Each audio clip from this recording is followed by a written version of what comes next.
Welcome to our quick guide on AOMEI Backupper. Today, we'll show you how to create a full backup smoothly. Start by downloading and installing AOMEI Backupper. It's user-friendly and quick to set up.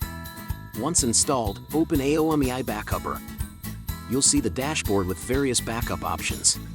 Click on Backup and select Disk Backup. Choose the disk you want to backup. Next, select the destination path for your backup. This could be an external drive or cloud storage. Finally, click Start Backup. Your data is now being safely backed up. Easy, right? After the backup is complete, locate your backup destination to verify everything is safely stored. Remember to create backups regularly to protect your important data from unexpected loss.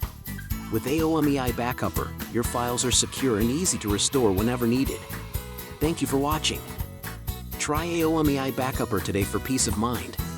For more tips and tutorials, don't forget to subscribe. See you next time, and happy backing up!